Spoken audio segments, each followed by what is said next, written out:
Tu as conduit toute la nuit pendant des heures. Tu n'as pas eu l'occasion de dormir, donc ton esprit est un peu embrumé. Tu arrêtes la voiture et sors pour te dégourdir les jambes. Tu lèves les yeux au ciel et tu vois un magnifique lever de soleil. Seulement, attends, il n'y a pas un, mais 3 soleils dans le ciel. Tu te frottes les yeux, mais non, il y a toujours 3 étoiles brillantes dans le ciel. Non, notre étoile n'a pas été divisée en 3. Elle n'a pas non plus été visitée par 2 autres étoiles. C'est ce qu'on appelle une parélie. Elle se produit surtout pendant les fortes gelées, lorsque de petits cristaux de glace présents dans le ciel déforment la lumière. Par conséquent, tu peux voir 3 points lumineux dans le ciel au lieu d'un seul. Ce phénomène est aussi appelé un halo. Habituellement, il s'agit simplement d'un cercle autour du Soleil. Il est aussi possible d'observer un halo la nuit. Il suffit de regarder un lampadaire et tu verras un cercle lumineux autour de lui. Parfois, un halo peut prendre une forme plus fantaisiste. S'il y a beaucoup de glace dans l'air, la lumière est encore plus déformée. Tout comme dans une pièce avec une douzaine de miroirs. Alors le halo peut prendre la forme d'un œil humain. À cause de ce phénomène, une fausse aube peut aussi se produire. Alors que tu regardes l'horizon, l'aube commence et le bord du soleil apparaît.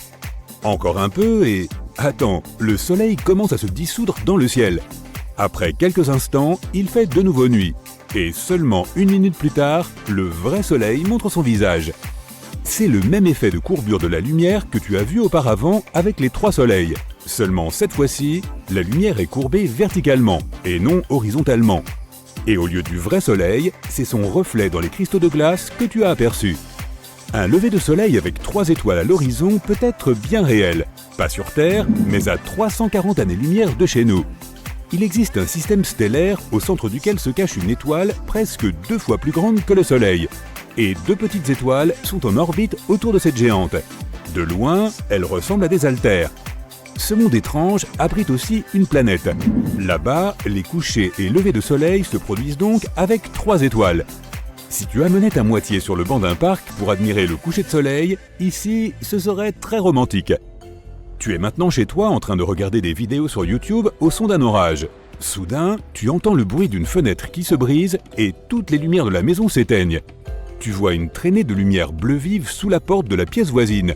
Tu ouvres la porte et tu vois une sphère d'éclairs de la taille d'un ballon de basket. Elle reste immobile, envoyant de temps en temps de petits éclairs sur les côtés. Après quelques instants, la sphère s'envole vers la fenêtre par laquelle elle est arrivée. Tu viens d'assister à de la foudre en boule. Un tel phénomène a été observé dans différentes parties du monde et à chaque fois, il a effrayé les témoins. En 1753, un marin expérimenté est monté sur le pont d'un navire. Il a regardé dehors et a vu une grosse boule de feu bleue au-dessus de l'eau. Les marins voulaient faire demi-tour pour rattraper cet orbe mystique, mais ils se déplaçaient trop vite. Et avant qu'ils ne puissent changer de cap, la boule s'est envolée vers le haut à une vitesse incroyable. Puis il y a eu une puissante explosion, de la force d'1 millier de canons, le souffle a brisé le haut du mât du navire et plusieurs marins ont été projetés en arrière par l'onde de choc. Au même instant, l'orbe a disparu, ne laissant derrière elle qu'une odeur inhabituelle de soufre. Un cas récent s'est produit en Europe de l'Est. Pendant un orage, une boule de foudre a volé dans la maison d'une femme. La femme est restée immobile et la boule bleue a volé juste au-dessus de sa tête. La foudre s'est ensuite déchargée dans les fils électriques à l'intérieur du mur et a disparu. Mais malgré les déclarations de témoins oculaires, la foudre en boule reste un phénomène non confirmé. Et même s'il existe dans la réalité, on ne sait pas expliquer comment il apparaît. Certains scientifiques ont même réussi à créer des boules de foudre en laboratoire. Mais ces sphères n'étaient pas stables et elles ne ressemblaient en rien à ce que les témoins oculaires ont décrit. Continuons. Ce nuage ressemble à un dinosaure. Et celui-ci ressemble à un chat. Et celui-là... Waouh! On dirait que ces nuages sont en train de tomber. Ah non, ce ne sont que des nuages de type Mammatus. Leur forme les fait ressembler à des morceaux de nuages sur le point de s'écraser sur le sol. Cela ne devrait pas arriver, mais tu ferais mieux de chercher un abri quand même. De tels nuages sont le signe de l'arrivée d'un orage violent. Il faut beaucoup d'air humide, avec des cristaux de glace en haut et de l'air sec en bas, pour créer de tels nuages. Ensuite, des courants d'air verticaux apparaissent entre ces couches, et ces courants font que les nuages prennent la forme d'un cerveau humain. Ce nuage géant ressemble à un dôme qui va recouvrir une ville entière. En fait, c'est exactement ce qui se passe. Un énorme nuage recouvre une grande zone et y déverse ensuite une pluie abondante. Parfois, l'extrémité d'un tel nuage prend une forme bizarre, comme sur ces photos. Celui-ci ressemble plutôt à des spaghettis géants, ou même à des vers gigantesques. On peut souvent observer ce phénomène en Australie, et on l'appelle « Morning Glory ». Il se produit parce qu'un vent fort enroule des parties du nuage des deux côtés, et alors, l'énorme pâte nuageuse se divise en bandes épaisses. Parfois, tu peux voir dans le ciel des nuages composés d'oiseaux. Waouh! Celui-ci se déplace rapidement et change de forme. Il devient plus transparent, puis plus dense et plus sombre à nouveau. Les oiseaux semblent participer à une sorte de danse, mais ils ne le font pas pour la beauté du spectacle ou pour les foules rassemblées en bas. Ils le font pour se protéger. Lorsque les oiseaux se regroupent en une telle nuée, ils intimident les oiseaux de proie. Un aigle ou un faucon aurait du mal à choisir une seule cible parmi le nombre infini d'oiseaux. Et ils se déplacent rapidement, se couvrant les uns les autres. Les poissons se serrent les uns contre les autres en banc de la même manière. Un tel nuage pourrait effrayer un prédateur affamé. Pour le phénomène inhabituel suivant, il faut regarder la Terre depuis le ciel la nuit. Dirigeons-nous vers le Turkménistan, il y a un grand désert ici, le Karakoum, et il y fait complètement noir. Sauf en un point. C'est un grand rond qui brille d'une lumière orange vif, le cratère de Darvaza. Et on dirait un brûleur à gaz géant. Il y a des années, des géologues ont trouvé du gaz ici, et ils ont commencé à l'exploiter. Mais lorsqu'ils ont creusé, ils sont tombés sur une cavité souterraine. La cavité s'est effondrée et a formé un cratère. Il est aussi large que la moitié d'un terrain de foot, et aussi profond qu'un immeuble de 5 étages. Du gaz a commencé à sortir des fissures du cratère, et comme les animaux paissaient souvent près de cet endroit, le gaz pouvait être dangereux pour eux. Les géologues ont alors décidé de mettre le feu à ces flux de gaz pour en épuiser la source. Une seule étincelle, et le cratère s'est empli de colonnes de feu de 10 mètres de haut. Les géologues pensaient que le feu s'éteindrait au bout d'un jour ou deux. Mais si tu viens ici maintenant, tu verras que cette porte des enfers brûle toujours, et cela dure depuis presque 50 ans. En 2013, un homme est descendu au fond du cratère brûlant pour la première fois. Il a recueilli de nombreux échantillons et les scientifiques ont pu trouver des bactéries que l'on trouve nulle part ailleurs sur Terre. Elles sont tout à fait à l'aise au fond de cette poêle à frire éternelle. Un autre phénomène mystique peut être observé dans le désert, une cascade de sable. Lorsque le vent charrie beaucoup de sable au bord du canyon, il commence à tomber. Maintenant, amplifie cet effet 100 fois et tu obtiens une cascade de sable en Arabie Saoudite. Comme les chutes du Niagara, sauf qu'il n'y a pas une goutte d'eau. Les habitants affirment que ce phénomène est le signe d'une tempête de sable imminente. Le dernier phénomène ne peut être vu qu'en hiver. Sur une rivière gelée, tu vois une pierre étrange qui sort de la glace. Mais quand tu t'approches, tu prends peur car tu réalises que ce n'est pas une pierre, mais le museau d'un crocodile. Mais ne t'inquiète pas, il ne peut pas sauter de sous la glace et te mordre. Et l'animal n'est pas en difficulté comme tu pourrais le penser. Les crocodiles ne peuvent pas respirer sous l'eau et ils doivent constamment remonter à la surface pour respirer. Mais quand l'eau gèle, cela devient impossible. Les crocodiles sortent donc leur nez avant les fortes gelées et laissent la moitié de leur corps à la surface. Ils peuvent ainsi respirer en toute sécurité. De plus, la glace et l'air froid refroidissent les crocodiles et ralentissent leur métabolisme. C'est ainsi que ces reptiles peuvent survivre au froid. Que c'est beau! Tu te promènes avec ton ami et tu regardes le ciel. Le soleil semble un peu différent aujourd'hui, comme s'il avait une sorte d'anneau autour de lui, un peu comme un arc-en-ciel. Hé, regarde ça! Ton ami lève la tête de son téléphone. Tu ne devrais pas regarder directement le... Arrête tout, dit-il brusquement. C'est un halo solaire. Il faut trouver un abri tout de suite, à moins que tu aies le plus grand parapluie du monde sur toi. Un halo solaire est un signe de la nature indiquant qu'une tempête de neige ou de pluie se prépare. Il est causé par les nuages qui sont constitués de milliards de petits cristaux de glace flottant à 6000 mètres d'altitude. La lumière du soleil passe à travers ces cristaux, de sorte qu'elle se divise et se réfracte, comme dans le cas d'un arc-en-ciel. Ne regarde pas directement le halo solaire, c'est certes très tentant car ce n'est pas un phénomène que tu peux observer tous les jours, et en plus c'est vraiment beau, mais les ultraviolets peuvent brûler les tissus exposés de ta rétine et causer de graves lésions oculaires. Donc, ça n'en vaut pas la peine. Si tu as des lunettes de soleil, ça ne devrait pas poser de problème. Ce phénomène dure environ 40 minutes. Ces nuages sont les mêmes que ceux qui peuvent parfois causer l'apparition d'un anneau autour de la Lune la nuit. En réalité, la nature envoie des signes précurseurs de catastrophes de nombreuses façons différentes. Des arbres en forme de J peuvent signifier qu'un glissement de terrain se prépare. Comme le sol bouge lentement, les arbres prennent cette forme très photogénique.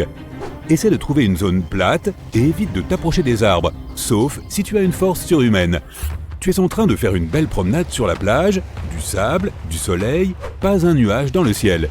Puis, d'un coup, tu vois l'eau s'éloigner du rivage. Soudain, tu peux même voir des morceaux de corail, de petits poissons et d'autres petits animaux marins. C'est un signe qu'il faut t'éloigner au plus vite du rivage. Il pourrait y avoir un tsunami en préparation. Un tel phénomène se produit lorsqu'un tremblement de terre se produit sous l'eau et il peut déferler sur la côte à 800 km/h. Il se produit surtout dans l'océan Pacifique, mais pourquoi prendre le risque? Si tu vois un chenal d'eau agité près de la côte, reste à l'écart. Il pourrait y avoir un courant de retour sous la surface qui peut être extrêmement dangereux. Parfois, les vagues frappent le rivage d'une manière bizarre, ce qui forme des courants de retour. Tu verras peut-être un vide étrange dans les vagues où tu remarqueras des morceaux d'algues allant dans toutes les directions. Si jamais tu te retrouves pris dans un courant de retour, essaie de rester à flot et ne gaspille pas ton énergie à nager à contre-courant.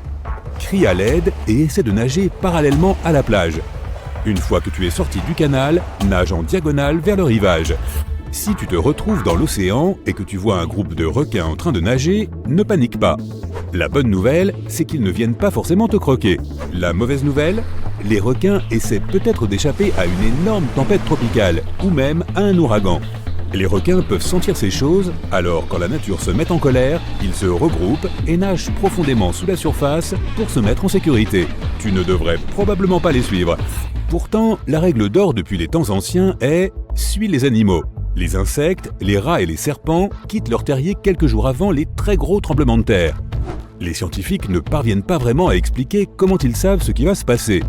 Il semble que les animaux puissent sentir les tremblements de terre en avance, peut-être parce qu'ils peuvent ressentir ces petites ondes de choc initiales que nous ne remarquons même pas.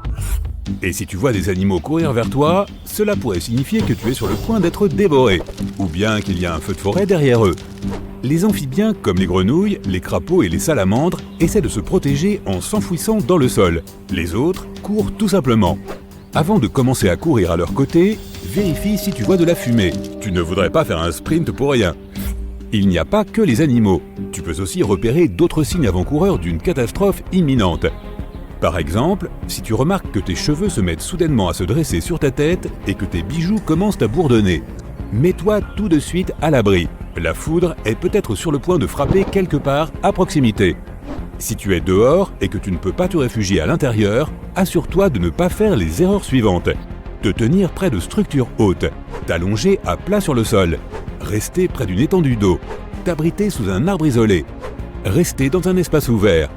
Et n'est pas l'idée, certes saugrenue, de monter en haut de l'Empire State Building. Ce bâtiment est foudroyé des centaines de fois par an.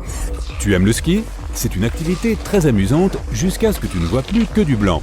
Les avalanches peuvent se déplacer jusqu'à 130 km/h, alors fais attention aux signes avant-coureurs. Est-ce que tu sens un creux quand tu te déplaces sur la neige? Y a-t-il des fissures autour de tes pieds? Peux-tu voir une énorme avalanche arriver? C'est le moment de partir. Parfois, un orage mélange sa lumière bleue avec la lumière rouge du soleil et tu obtiens un vert assez impressionnant. Profites-en à une distance sûre, de préférence à l'intérieur. Ce nuage orageux qui s'étire très haut dans le ciel signifie généralement que tu es sur le point de te faire marteler par la grêle ou pire, qu'une tornade se prépare. Trouve un abri quelque part comme un parking souterrain ou une cave.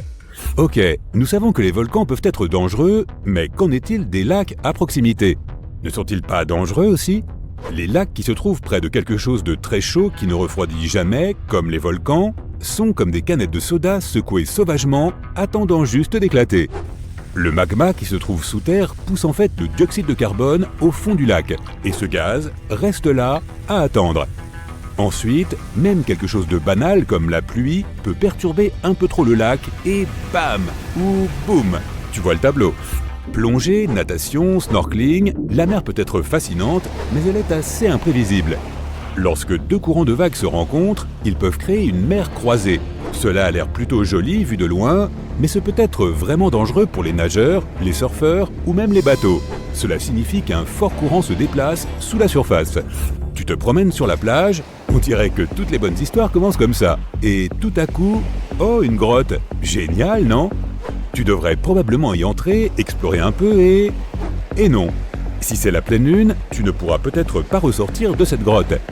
La pleine lune affecte la marée et la rend plus basse que d'habitude. Cette grotte est peut-être plus accessible, mais au lieu de vivre une aventure passionnante, tu pourrais te retrouver piégé là-dedans, jusqu'à la prochaine pleine lune. Alors n'oublie pas tes provisions si tu veux vraiment y entrer. Un nuage mural est l'une de ces choses que tu seras à la fois excité et effrayé de voir. Effrayé parce que tu ne sais pas ce que c'est, excité parce que… combien de fois as-tu vu quelque chose comme ça dans ta vie? Mais quelle que soit ton émotion, dis à tes jambes de commencer à courir. Pendant un orage, ces nuages muraux sont plus bas que tout le reste et peuvent faire jusqu'à 8 km de large. Et ils commencent à tournoyer. Tu sais ce que cela signifie. Nous sommes en 2009, en Italie. Un homme est dans sa cuisine, il voit des lumières vacillantes, il sait exactement ce qu'il doit faire. Il met sa famille en sécurité. Quelques secondes plus tard, un énorme tremblement de terre frappe toute la région. Sa famille a survécu grâce à sa réaction rapide. Il savait que ces lumières vacillantes étaient le signe d'un tremblement de terre imminent. Les gens voient ces lumières mystérieuses depuis des lustres. Certains pensent même que c'était une sorte de signe venant de l'espace. Les scientifiques ne les prenaient jamais au sérieux, mais après l'invention de la photographie, de plus en plus de preuves de ces étranges lumières sont apparues. Bientôt, ils ont compris le lien. Les lumières apparaissaient et très vite, le tremblement de terre se produisait. Après avoir creusé un peu, ils ont en fait trouvé des traces de ces lumières de tremblement de terre il y a des centaines d'années. Il y avait des flammes bleutées qui sortaient du sol juste avant un tremblement de terre. Retournons sur la plage une dernière fois. Si tu vois que l'océan prend une teinte rouge-brune, ne va pas dans l'eau ou même près de l'eau. Cette marée rouge est causée par des algues toxiques et c'est un phénomène que tu peux trouver partout dans le monde. Ces algues toxiques peuvent être là même si l'océan est d'une couleur normale. Avoir ces algues sur toi peut causer des problèmes de santé, alors si tu as été touché, rince-toi à l'eau douce aussi vite que possible. Regardons les choses en face. Pour une étoile, notre Soleil est assez ordinaire. Et non, il n'a rien d'exceptionnel. Il y a des millions de naines jaunes similaires dans l'univers. Et pourtant, nous l'aimons. Après tout, c'est notre seule étoile et elle nous donne la vie. Toutefois, il n'en a pas toujours été ainsi. Jadis, le Soleil avait un jumeau, et peut-être même un jumeau maléfique. Que lui est-il arrivé? C'est ce que nous allons découvrir. Ceci est un nuage moléculaire géant. On les appelle aussi parfois des nébuleuses obscures. On y trouve tout un tas d'amas interstellaires remplis de gaz, de la poussière et des tonnes d'étoiles. Ces nuages n'ont pas de limite précise et prennent souvent des formes complètement folles. Certains sont même visibles à l'œil nu. Regarde le ciel nocturne, tu verras comme des taches sombres sur notre lumineuse Voie lactée. Et c'est là que notre Soleil est né il y a environ 4,5 milliards d'années. Il provient de l'un de ces nuages moléculaires. Il y a toutes ces années, des ondes d'énergie sont passées par là. Elles ont rassemblé toute cette matière et ont comprimé ces amas en de denses noyaux.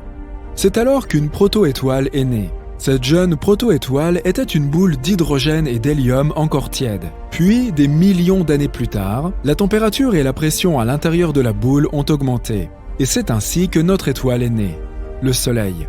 Mais tout ce qui se trouvait dans ce nuage n'a pas contribué à sa formation. Un reste s'est mis à tourner autour de la nouvelle étoile. Et comme tu l'as peut-être deviné, cette matière s'est progressivement transformée en planète. Et notre Terre a vu le jour. Voilà comment notre système solaire a été créé. Mais il est possible que ce ne soit pas tout, et qu'au moment où notre étoile naissait, il en naissait aussi une autre, le jumeau perdu du Soleil, fabriqué à partir des mêmes matériaux. Mais qu'est-ce qui nous dit qu'il existe? Récemment, des scientifiques ont créé des modèles afin d'en savoir plus sur la naissance des étoiles. Et ils leur ont révélé que la plupart des étoiles ne naissent pas seules mais en amas, ou tout au moins avec un frère. Après d'autres recherches, nos savants ont pu confirmer que les étoiles formées à l'intérieur des nuages moléculaires étaient le plus souvent accompagnées. Il arrive que les deux étoiles restent ensemble. Par exemple, la petite tournera autour de la plus grande. Elles peuvent même former des systèmes à étoiles doubles, triples et plus encore. En d'autres cas, leurs chemins divergeront. Pour toujours. C'est probablement ce qui est arrivé à notre Soleil. Mais il pourrait avoir eu un frère ou une sœur lui aussi. Peut-être même plus qu'un. Toute une fratrie.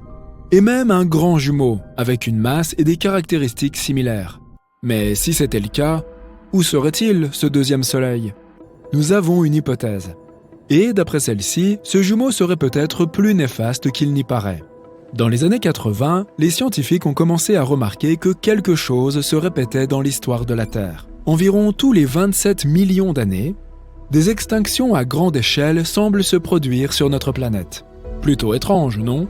Tous les 27 millions d'années, une catastrophe est venue modifier notre biosphère pour toujours. Comme quelque chose de programmé, une espèce de cycle.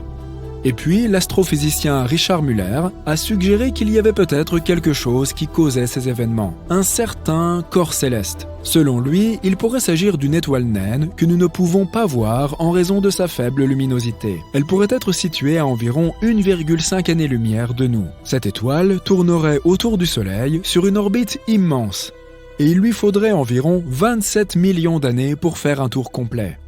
Et lorsqu'elle se rapproche du Soleil, c'est le chaos total. En s'approchant de nous, ce fauteur de troubles modifie la trajectoire des comètes venues du nuage de Oort ou de la ceinture de Kuiper. Le résultat, c'est que toutes ces comètes se précipitent tout droit sur nous. Et puis, elles s'écrasent sur la Terre et provoquent de grandes extinctions, comme ce fut le cas pour les dinosaures. Cette étoile hypothétique a été nommée Némésis. C'est le nom de la divinité grecque du châtiment céleste. Mais pourquoi se venge-t-elle de nous ? Aucune idée. Peut-être n'a-t-elle pas apprécié le fait qu'un jour, le Soleil a absorbé toute la poussière et le gaz de son nuage moléculaire. Le Soleil est devenu une étoile assez grande, mais son jumeau est resté sombre et petit. Et en plus, il s'est retrouvé au milieu de nulle part. On serait tous un peu amers si ça nous arrivait. Les scientifiques ont proposé différentes hypothèses sur cette mystérieuse Némésis. Peut-être s'agit-il d'une naine brune ou rouge, les restes d'une étoile qui a complètement épuisé son combustible. Ou peut-être n'est-ce pas du tout une étoile, mais une planète vagabonde plus grande que Jupiter. Quoi qu'il en soit, son existence n'est pas vraiment une bonne chose pour nous.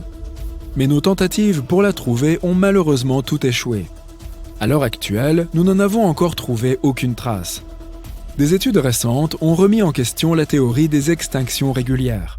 Si tu examines de près les archives fossiles, tu remarqueras que ces catastrophes se sont produites au hasard et non pas selon un calendrier précis. Maintenant, les scientifiques doutent que Némésis existe réellement. Ils disent aussi qu'une étoile se déplaçant avec une telle orbite serait très instable. Il est donc très peu probable qu'elle ait pu survivre aussi longtemps. Mais malgré cette absence de preuves, Némésis est devenue assez célèbre en ligne. De nombreux journalistes et blogueurs la mentionnent encore dans différents contextes. Ils aiment lui imputer la responsabilité de toutes nos catastrophes, comme les chutes d'astéroïdes, les tsunamis, etc. Et du coup, toute cette histoire ressemble maintenant à une légende urbaine. Mais n'oublions pas un détail important. Même si Némésis elle-même n'existe pas, cela ne veut pas dire que le Soleil n'a jamais eu de jumeaux. Tout d'abord, rien de ce dont nous avons parlé au début n'a été réfuté. La plupart des étoiles ne naissent pas seules. La probabilité que notre Soleil ait lui aussi un frère est toujours très élevée. Deuxièmement, des preuves de l'existence de ce jumeau perdu pourraient bien exister. Quelque part dans le nuage de Oort qui est situé à la frontière extérieure de notre système solaire. Il est composé de nombreuses comètes et d'autres gros rochers. Et les scientifiques pensent que ce nuage conserve tous les fragments qui n'ont pas été intégrés à notre système solaire au moment de sa naissance. C'est comme un immense musée de notre passé. Donc, dans ce nuage, les scientifiques ont remarqué quelque chose d'intéressant. En gros, cette région semble être trop lourde. Et nos données ne correspondent pas à ce que nous croyons savoir de la formation du système solaire. S'il est si lourd, c'est qu'il contient quelque chose que nous ignorons encore. Notre équation contient donc encore plusieurs inconnus. Et lorsque nos scientifiques ont inclus un éventuel deuxième soleil dans leurs calculs, les choses sont soudainement tombées justes, comme la pièce manquante d'un puzzle. Ce jumeau perdu correspond exactement à cette différence de poids du nuage de Oort. Alors voilà, le Soleil a certainement eu un jour un jumeau. Mais que lui est-il arrivé ? Et où est-il aujourd'hui ? Malheureusement, cette étoile est sans doute déjà très loin. Probablement après leur naissance, le Soleil et son frère ont passé quelques millions d'années ensemble. Puis ils ont dû se séparer pour toujours. Maintenant, ce jumeau pourrait se trouver à des centaines d'années-lumière de nous. Il pourrait être n'importe où dans la Voie lactée. En théorie, nous pourrions le retrouver, mais ce serait assez difficile, car il nous faudrait examiner toutes les étoiles similaires à notre Soleil. ayant à peu près le même âge, et ce dans toute la Voie lactée. Et même si nous dressions la liste de ces étoiles, que ferions-nous ensuite? Nous n'aurions aucun moyen de savoir lequel de ces soleils est né du même nuage que notre astre. Ce jumeau restera donc très probablement perdu pour toujours, et notre soleil restera à jamais solitaire. Quelle triste histoire. Mais ne te désole pas, pour nous c'est beaucoup mieux. Si nous avions 2 soleils, notre système ne serait jamais devenu ce qu'il est aujourd'hui. Notre planète pourrait bien ne jamais avoir vu le jour, et il n'y aurait pas de vie. Nous devrions donc être reconnaissants de cette séparation. D'un autre côté, nous aurions des couchers de soleil comme sur la planète Tatooine. Ce serait cool. Est-il possible pour une planète d'avoir non pas 1, non pas 2, mais plusieurs soleils ? Imaginons ce qui arriverait si le Soleil décidait soudainement de se diviser en une multitude de petites étoiles. Tandis qu'ils cherchaient des planètes semblables à la Terre dans tout l'univers, les scientifiques ont découvert que les systèmes à 2 ou même 3 étoiles ne sont pas si rares que ça. Beaucoup de ces systèmes ont même des planètes dans leur zone habitable, et près de la moitié de ces planètes pourraient abriter la vie. Comme j'ai hâte de leur demander à quoi ressemble leur coucher de soleil. Les scientifiques suggèrent même que notre Soleil n'a pas toujours été solitaire. Il est possible qu'il ait été accompagné d'une autre étoile, appelée Némésis. Ils ont remarqué que les extinctions massives sur Terre se produisaient tous les 27 millions d'années, comme si c'était cyclique. Ils se sont donc tournés vers les étoiles pour essayer de comprendre ce qui pourrait en être la raison. Et ils ont émis l'hypothèse qu'une seconde étoile avait quitté notre Soleil il y a bien longtemps, mais qu'elle nous affecte toujours. Némésis pourrait être situé à environ 1,5 année-lumière de nous. Cela peut sembler peu, mais cela représente en fait près de 9000 milliards de kilomètres. Le voyage en voiture va être amusant, et durer 50 millions d'années. Quoi qu'il en soit, chaque fois que Némésis passe dans son orbite, elle peut avoir un effet sur le nuage de Oort. Le nuage de Oort est une zone située autour de notre système solaire et dans laquelle se forment les comètes. Son existence n'a pas encore été prouvée, mais les scientifiques en sont plutôt certains. Les comètes se forment donc à l'intérieur de ce nuage et se dirigent ensuite vers notre système solaire. Même si elle est très éloignée, la deuxième étoile de notre système pourrait avoir une grande influence sur lui. Mais qu'en est-il des systèmes à 4 étoiles ou même plus? Est-ce même possible? Eh bien en fait, oui. Mais plus tu ajoutes de corps célestes au système, plus cela devient difficile. Les orbites deviennent instables. C'est on ne peut plus chaotique. En mécanique stellaire, cela s'appelle le problème à 3 corps.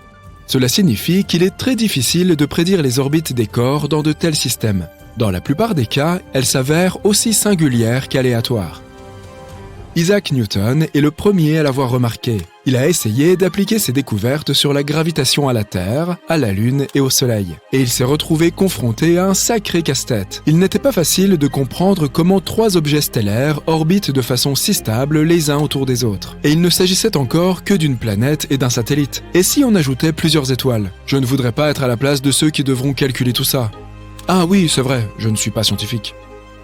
Quoi qu'il en soit, nous savons que les systèmes à 3 étoiles sont extrêmement chaotiques. Mais qu'en est-il des systèmes avec encore plus d'étoiles? Ils sont très très rares. En 2021, la NASA a découvert un système stellaire composé de pas moins de 6 étoiles. C'est tout simplement fou. Bien sûr, il n'y a pas de planète dans ce système, mais qui sait, nous trouverons peut-être un jour un système de ce genre, mais avec des planètes en plus. Dans de tels mondes, la chorégraphie gravitationnelle est très complexe. Il faut des conditions très spécifiques pour que tout tienne bien ensemble. C'est un peu comme marcher sur une corde raide au-dessus d'un abîme. Avec tout cela en tête, essayons d'imaginer ce qui se passerait si le Soleil se transformait soudainement en plusieurs petites étoiles. Oh là là, il va nous falloir une simulation très détaillée. Non, nous allons probablement avoir besoin d'une douzaine de simulations pour que cette chose fonctionne, parce que sinon, nous n'aurons que quelques options. Première option, nous divisons le Soleil en 5 ou 10 petits soleils. Nous dispersons ces derniers non loin les uns des autres. Ils détruiront notre système en quelques heures. Et oui. Tous les systèmes stellaires, y compris le nôtre, sont en mouvement constant dans l'univers. Donc, ils s'écraseront les uns contre les autres presque immédiatement. Cette collision entraînera la création d'une supernova. Notre système se transformera en une magnifique nébuleuse colorée. Pour nous, cela se produira en quelques minutes seulement. Nous n'aurons même pas le temps de sentir quoi que ce soit. Et toutes les planètes de l'ancien système solaire se transformeront immédiatement en une poussière spatiale étincelante. Mais ce n'est peut-être pas la meilleure option pour nous, n'est-ce pas? Voyons si cela peut se passer autrement. Deuxième option. Puisqu'ils ne peuvent pas être placés si près les uns des autres, essayons de les placer aussi loin que possible. Et dans ce cas, ils vont simplement s'en aller. Adieu! Leur force gravitationnelle est trop faible pour que tout se maintienne.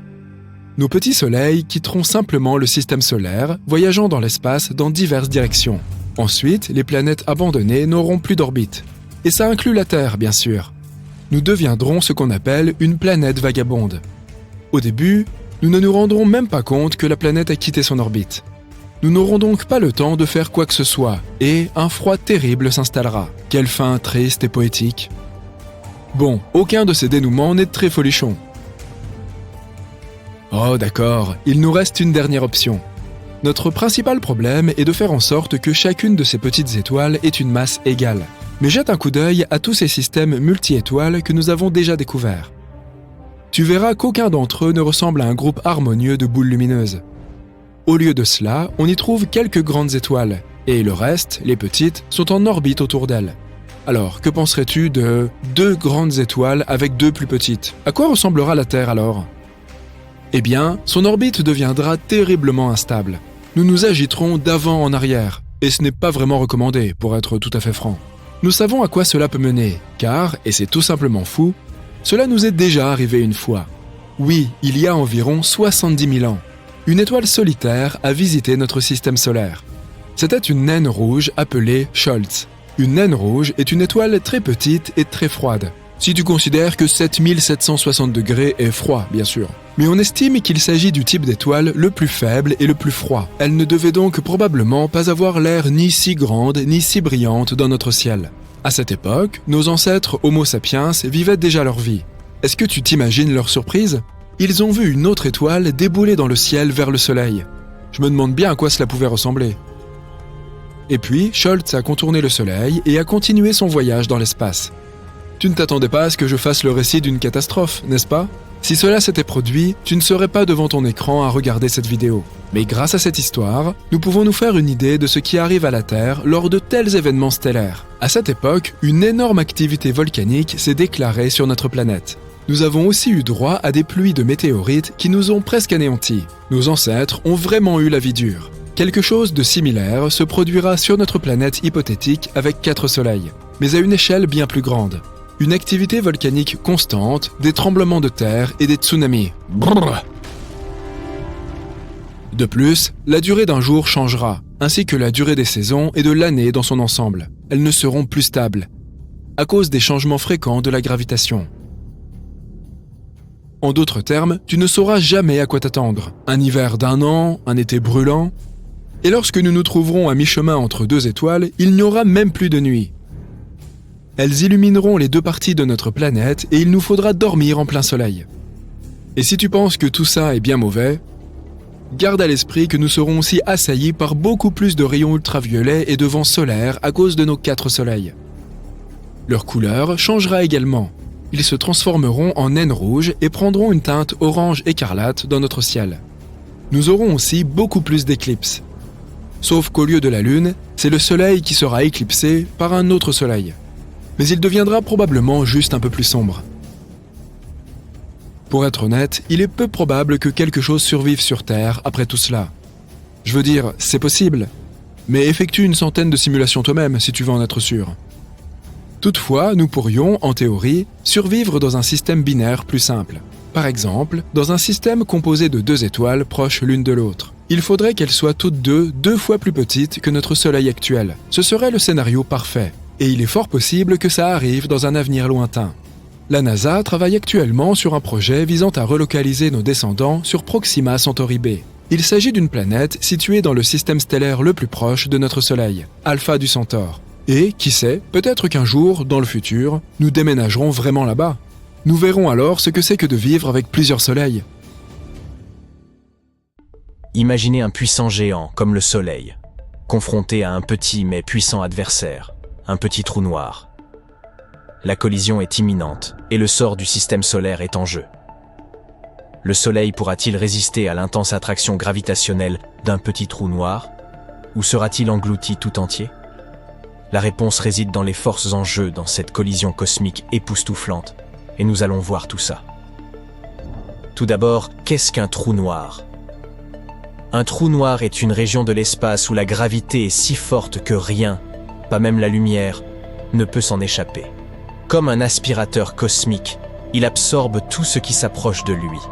Il est si massif qu'il déforme le tissu de l'espace-temps tout autour de lui. Les trous noirs sont parmi les objets les plus effrayants et mystérieux de l'univers. Une force puissante de la nature qui défie notre compréhension de la physique. Une véritable énigme de l'univers. Les trous noirs existent en différentes tailles. Il y en a des petits qui ne font que quelques kilomètres de large, et des très grands qui sont des milliards de fois plus massifs que le Soleil. La plupart se forment suite à l'effondrement d'étoiles massives. Une fois le trou noir formé, il commence à grandir en dévorant tout sur son passage.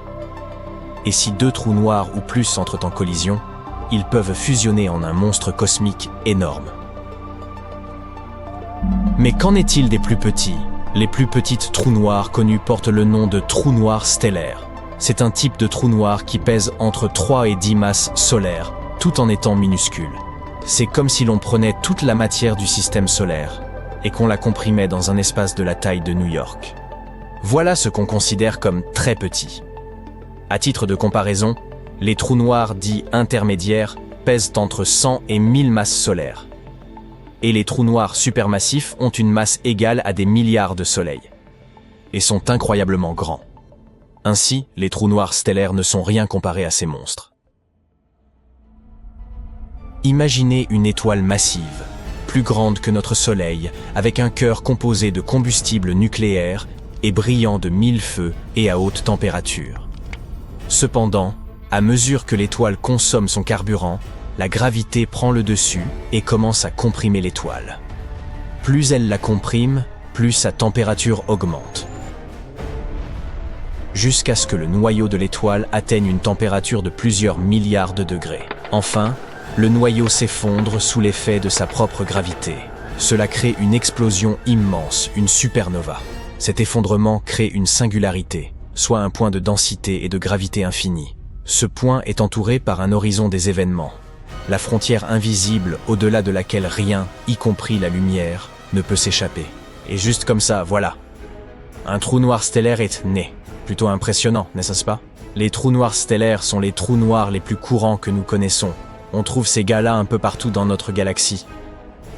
Alors, quelles sont les chances qu'un de ces petits monstres vienne embêter notre Soleil ? Et dans ce cas, que nous arrivera-t-il ? Eh bien, en réalité, la probabilité que le Soleil entre en collision avec un trou noir est incroyablement faible. C'est même presque impossible. Bien que les trous noirs stellaires soient dans le type de trou noir le plus courant dans notre univers, ils ne sont pas du tout communs. La probabilité que le Soleil et un trou noir se croisent est si rare que vous auriez plus de chances de gagner au loto 2 fois de suite, et ce serait beaucoup moins agréable. À l'heure actuelle, le trou noir le plus proche de notre système solaire est Gaïa BH1.